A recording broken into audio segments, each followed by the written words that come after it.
இப்போ நம்ம ஒரு ஸ்டஃபிங்க்கு ரெடி பண்ணிக்கலாம்.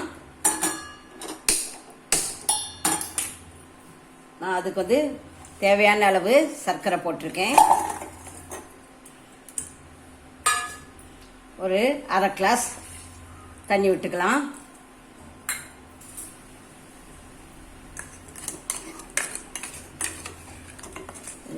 சர்க்கரை கரைச்சா போதும், ஏன்னா உங்களுக்கு மண் தூசி ஏதாவது இருக்கும், அதை நம்ம ஃபில்டர் தான் பண்ண போகிறோம், அதனால் கரைஞ்சா போதும்.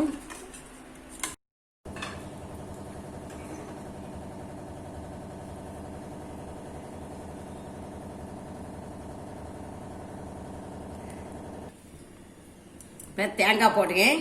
இது ஒரு அரை மூடி தேங்காய் இருக்கும், அதை போட்டுக்கலாம்.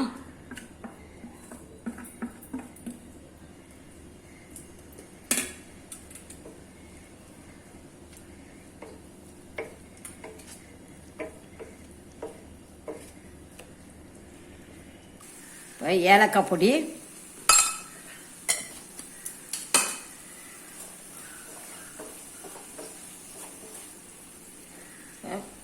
ஒரு ஸ்பூன் நெய் விடுறேன்.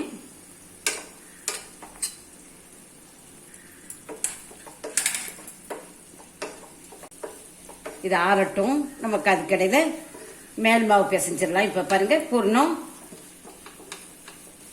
இப்போ ரெடி ஆயிடுச்சு. இப்போ மேல் மாவு விரியிடலாம்.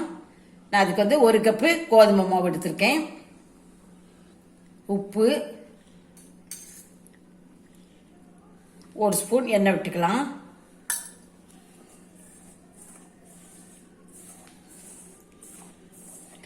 எல்லாம் நம்ம கலந்துக்கலாம். கலந்துட்டு இப்போ நம்ம கொஞ்சம் கொஞ்சமாக தண்ணி விட்டு சப்பாத்தி மாவு பதத்துக்கு பிசைஞ்சு வச்சுக்கலாம்.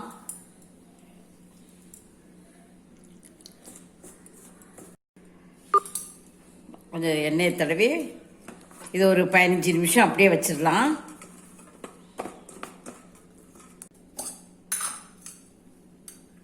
கொஞ்சம் எண்ணெய் தடவிக்கிறேன்.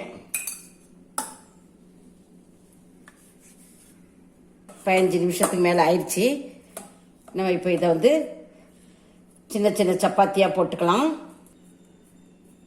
கொஞ்சம் மாவு தூவிட்டு நம்ம போட்டோம்னா ஒட்டாமல் வரும்.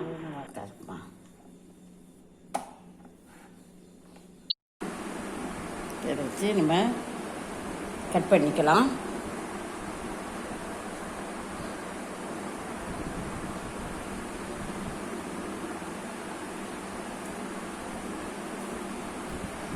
கொஞ்சம் பூரணத்தை எடுத்து வைக்கிறேன்.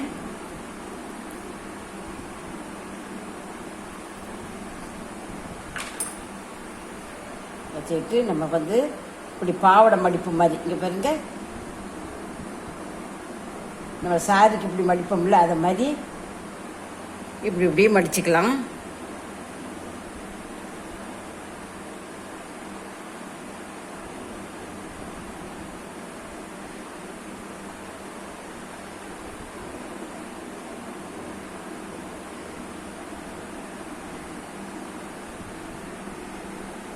மோமோஸ்ன்னு சொல்லுவாங்கள்ல, நம்ம அதை காரம் போட்டு செய்வாங்க. நம்ம இது இனிப்பு மோமோஸ்.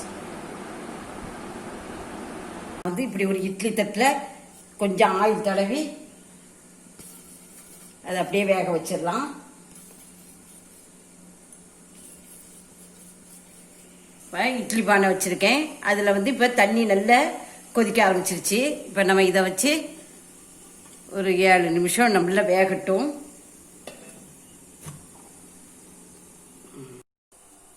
வெந்துருச்சான்னு பார்ப்போம். பாருங்க, நல்லா வெந்துருச்சு. கலர் நல்லா மாறி இருக்கு பாருங்க. இப்போ நம்ம இதை சூடாக எடுத்தோம்னா கொஞ்சம் பிஞ்சிரும். கொஞ்சம் ஆறட்டும். ஆறின பிறகு உங்களுக்கு எடுத்து காட்டுறேன். இப்போ ஸ்வீட் மோமோஸ் ரெடி ஆயிடுச்சு.